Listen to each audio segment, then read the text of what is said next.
Hi, I'm Candace from Gagne Farms, and today on the farm I'm going to be making some maple candy. We're going to make maple candy out of some of our homemade maple syrup that we make right here on the farm. So watch along and I'll show you how. First thing I need to do before I get my maple candy started is I need to test my temperature for boiling point.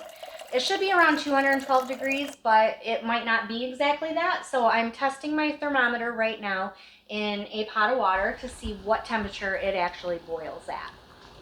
So we are reaching up to a boil. We are right about at 210. Now that I know what the boiling point here on Gagne Farms is, I know that I need to get my syrup up to about 32 to 34 degrees above that point to make the maple candy. So it was 210, so we're gonna go for 242, 244-ish. We need to get the syrup in the pan and then move it over to the heat and we'll get started.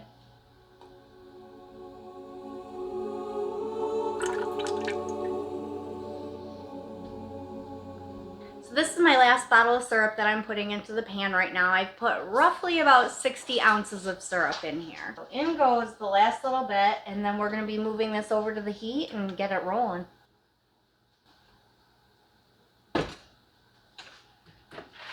I've got my thermometer handy because I'm going to need to measure the temperature. I'm also going to want to get a hot pad with this too because it gets very, very hot and you're going to want something to protect your hands with. At least I do. Before I get this on the heat and get it rolling, this is kind of an important step. You want to take some butter and just kind of put it around the rim. That will help because this gets very hot and wants to bubble and boil over. And this butter creates a barrier, so it should stop that from happening. So we're bubbling along here. I'm going to take a temp quick. Sure smells sweet. Smells yummy. We are at about 220. And I set a timer so that I could tell you about how long this all was taking. So Alexa, what time is my stopwatch on?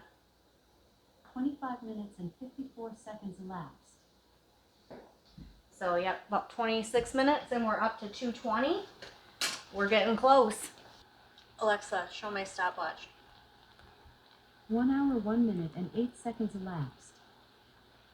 We are at the 1 hour mark and we're at 2:37. We are getting very close. All right, we are right at the 2:42 mark.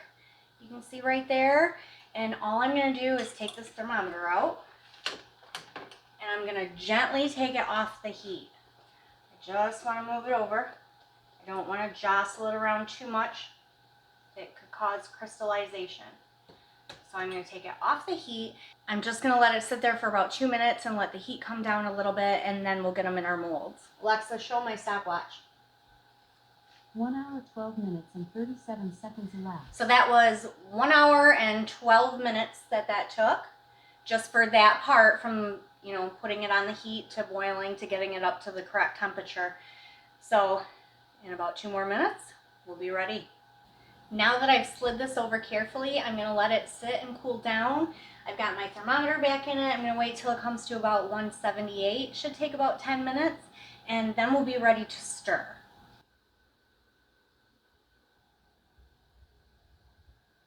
This has sat here for a little over 10 minutes, and the temperature has calmed down. So I'm going to take out our thermometer, make a sticky mess on my stove. And I need to take a wooden spoon and stir this for about 2 minutes. It'll start to change color. It's pretty dark right now, and it'll start to get like a lighter, smoother color to it as I stir it. And I'll let you see that when it happens.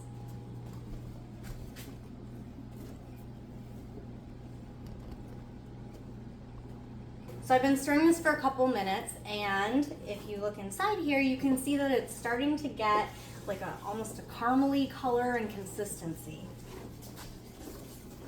So you can see how the colors changed, the consistency's changed, and that means this is ready to go into our molds.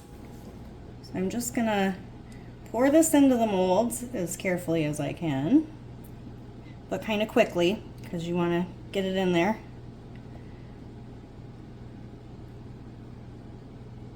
We We all know what a neat pourer I am, so don't expect perfection here, but it's okay. I got some hearts because Valentine's Day's coming up.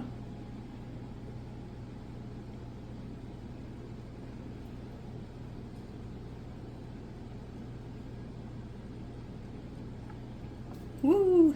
Yeah, that wasn't quite what I intended, but I'm trying to be fast because if it goes too slow, it'll harden up too much before I get it into the molds. I've got my syrup into the molds. I'm going to leave it there for about 10 minutes to cool, and then we'll pop them out of the molds. So these have sat in the molds for about 10 minutes. They've cooled off. It did not take long for them to cool off at all. And so now they're ready to pop out of the molds. So you just pop them off like that. If there's a little extra on the ends, you kind of peel it off. And there is our beautiful maple sugar candy.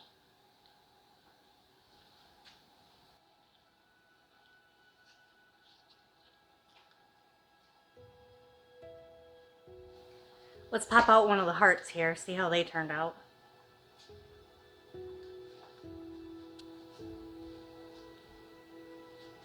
So there's our heart. That one was a little soft yet. I might want to leave them just a little bit longer.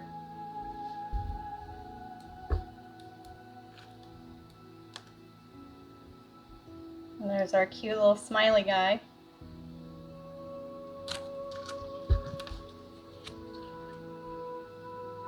We've got a seashell.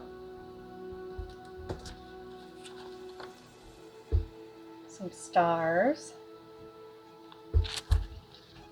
Also for Valentine's Day. Roses.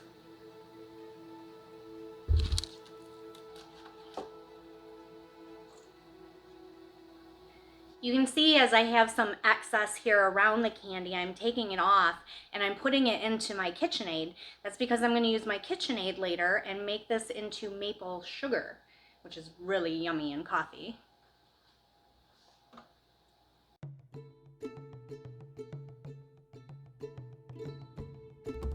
There are many things that you can do with maple syrup, like making maple candy. If you'd like to see how we make our maple syrup, check out this video up here.